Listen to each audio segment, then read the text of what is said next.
There you are, an Aussie in a 10-gallon hat, with the pointy-toed Cuban shoes and Yankee things like that, and sounding more like Haggard than a boy from Ballarat.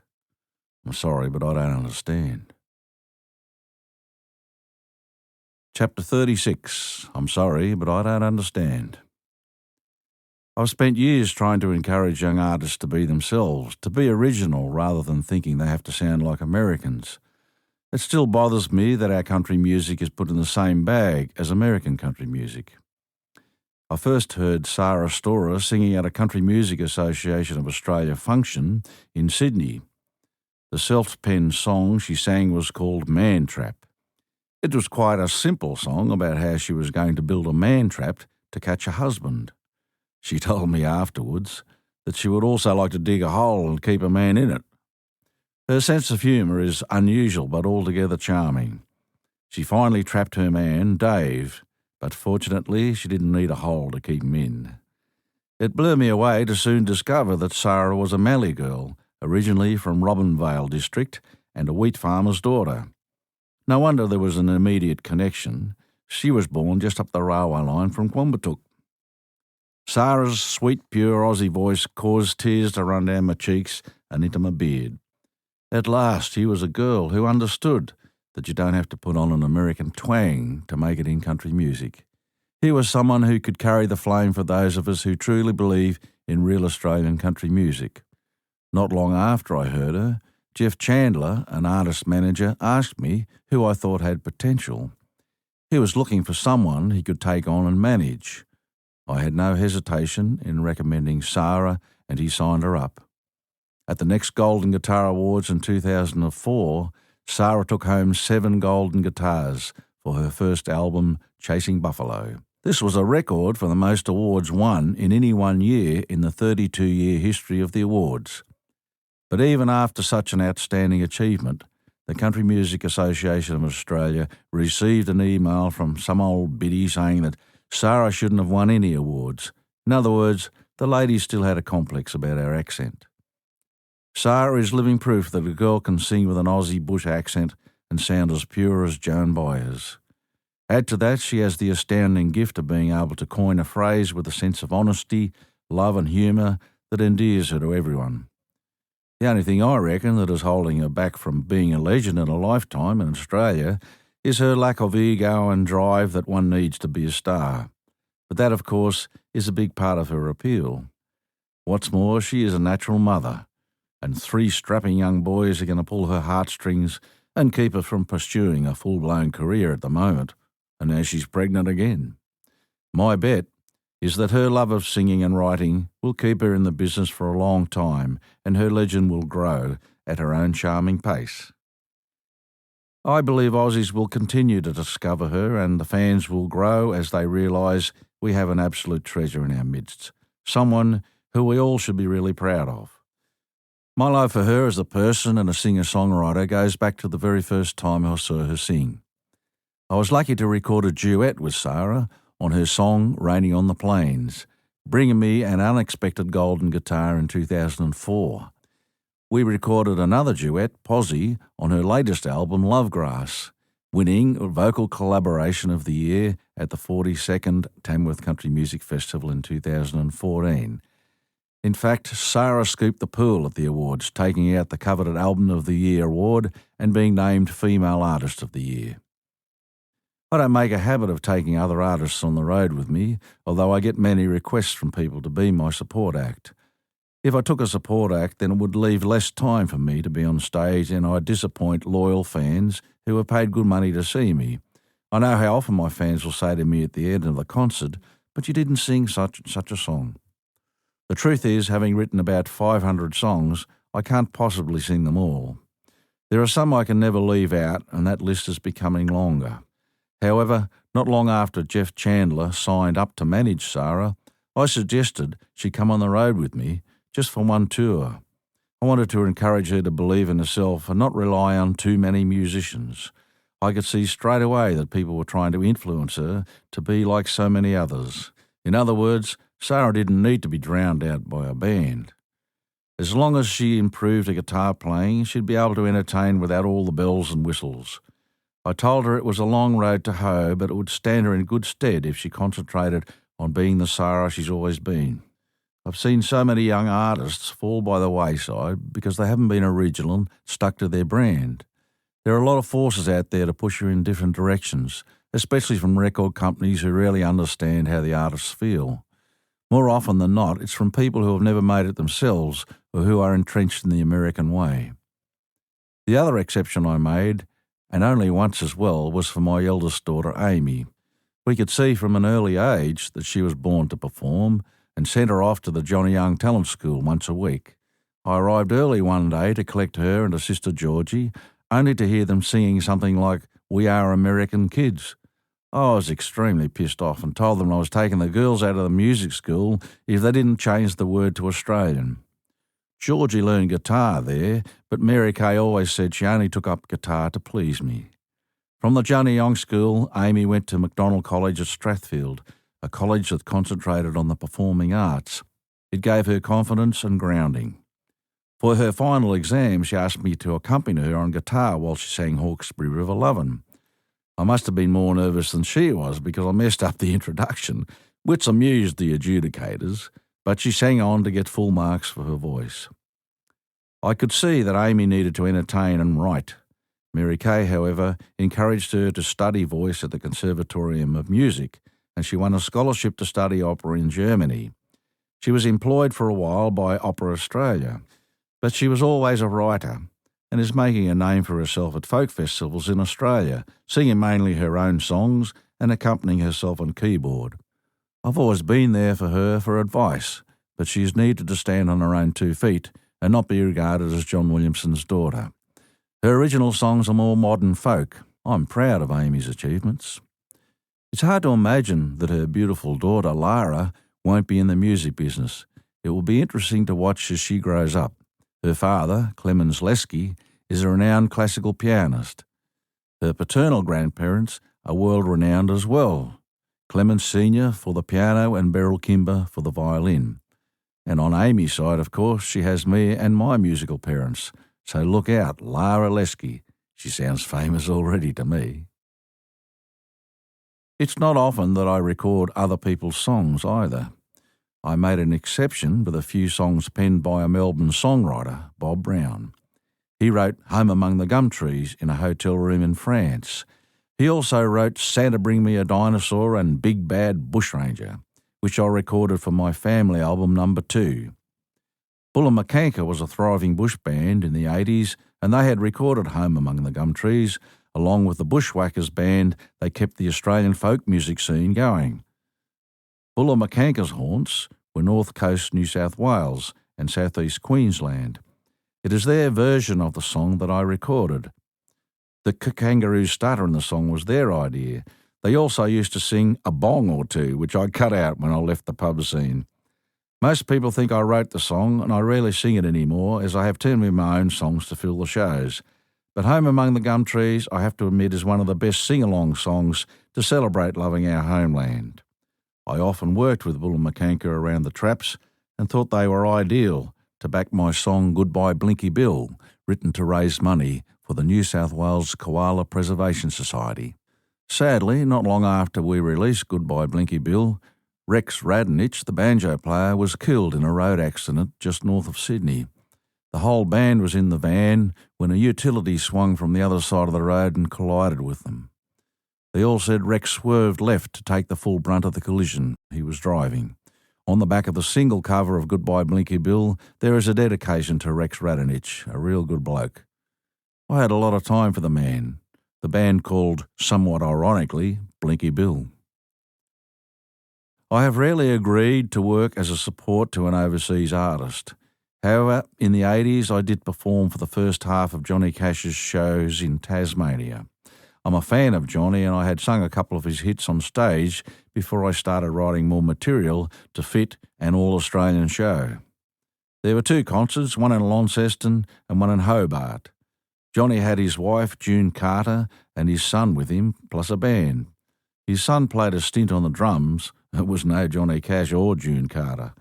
I remember singing my song Just a Dog in that show in Hobart, and it made quite an impression. One of Johnny's band members was keen to listen to my songs, but I reckon you have to be careful with Americans in the music business, that they're not out to rip you off. Unfortunately, I didn't have a song that was suitable for Johnny anyway, which was a shame. I knew he had been a big supporter of Bob Dylan when Dylan started out, so I reckon he would have been generous and not claimed royalties on the recording. When I was in Nashville, I heard from his publisher that that's what he was like. By the time Cash came to Australia that time in 1985, I got the feeling he didn't care that much about his career anymore. There was little passion in his show. June Carter came with her deep southern accent and spoke of her husband as a burdened man, whatever that meant. Too many drugs, leaving his first wife, or that old Christian thing, come to me all those who are heavy laden.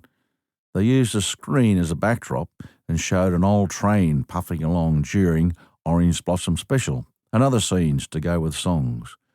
I didn't like that idea. I didn't think Cash needed much to present his show well.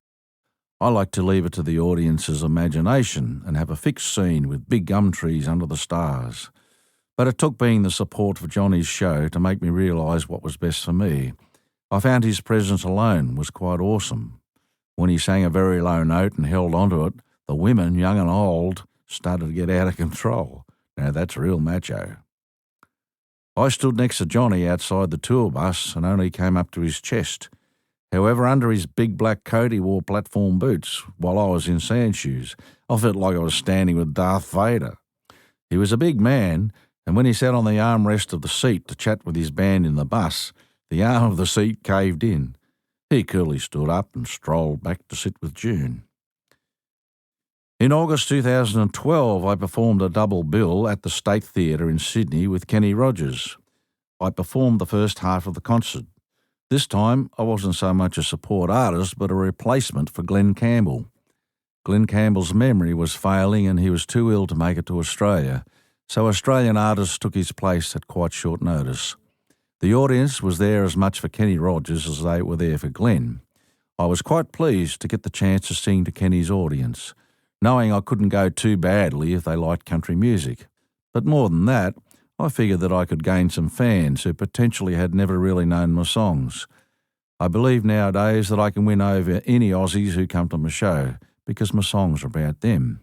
And yes, it was a success.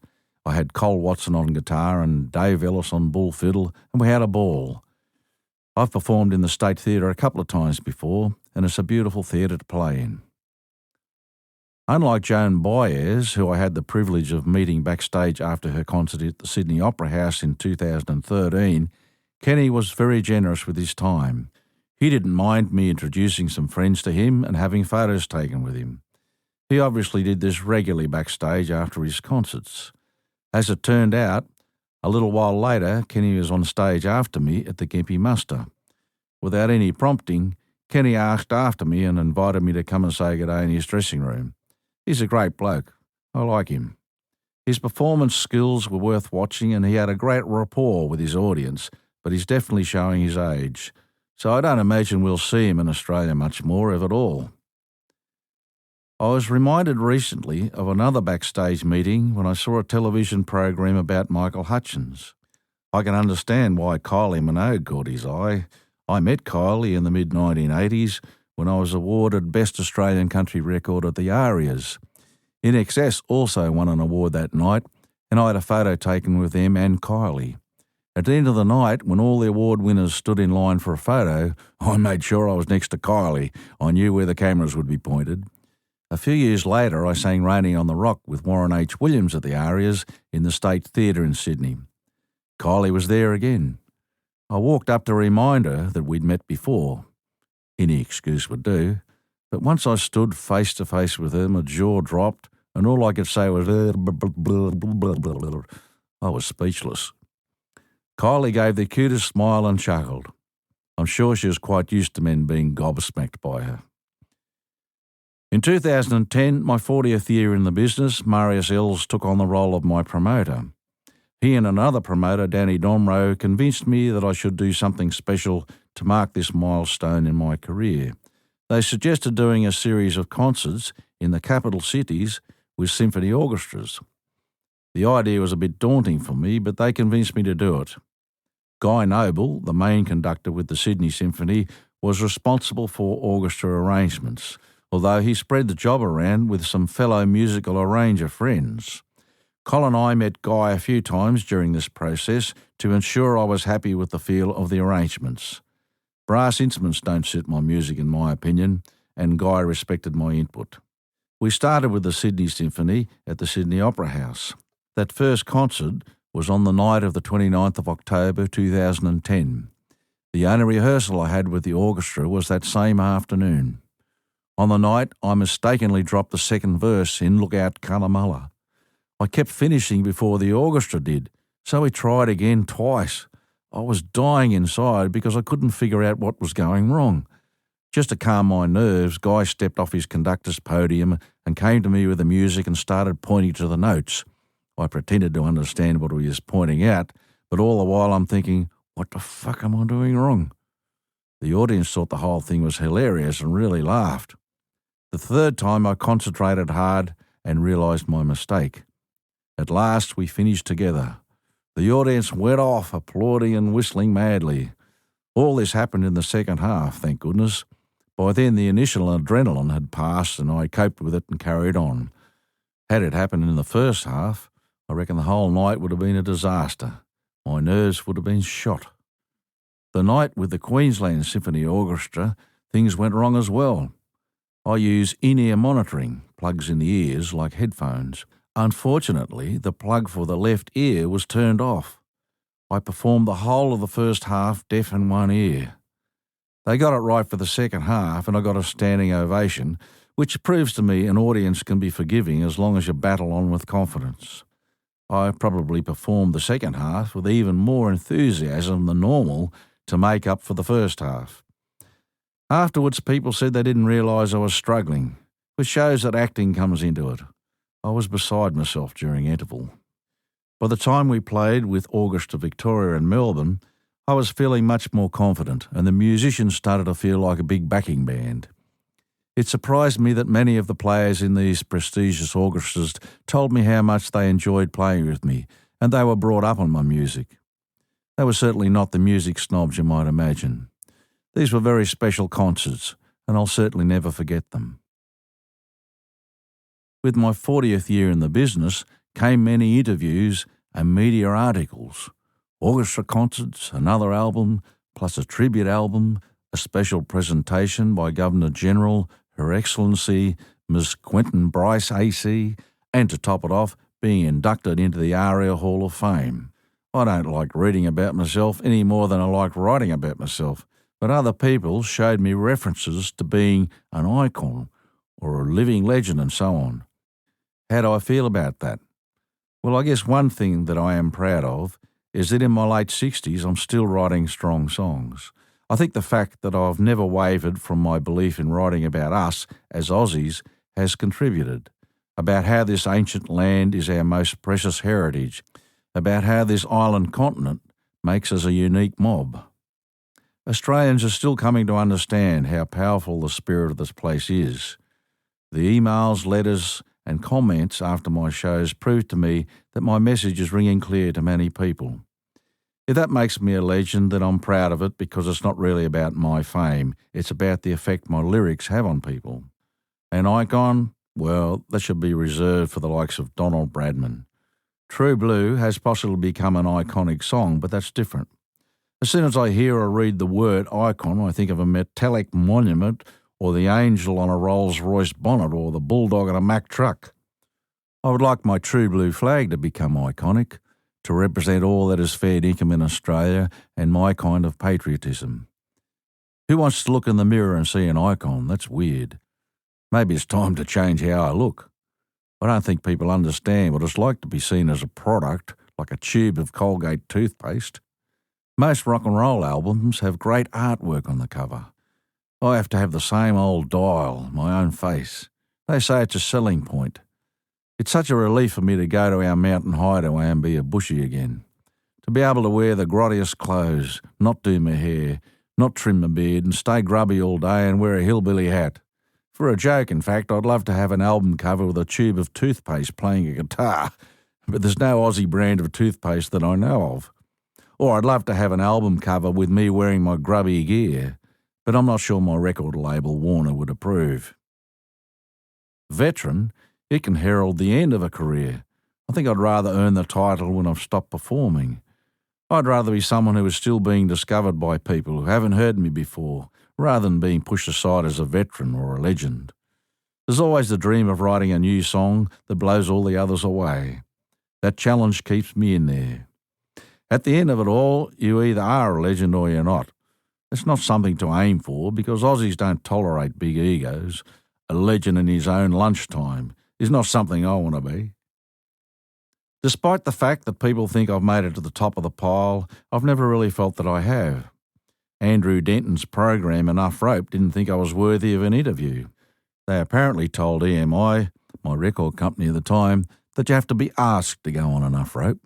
Not different enough, maybe?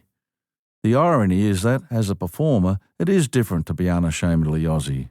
However, after 40 years in the business and with 5 million album sales, I was finally inducted into the ARIA Hall of Fame.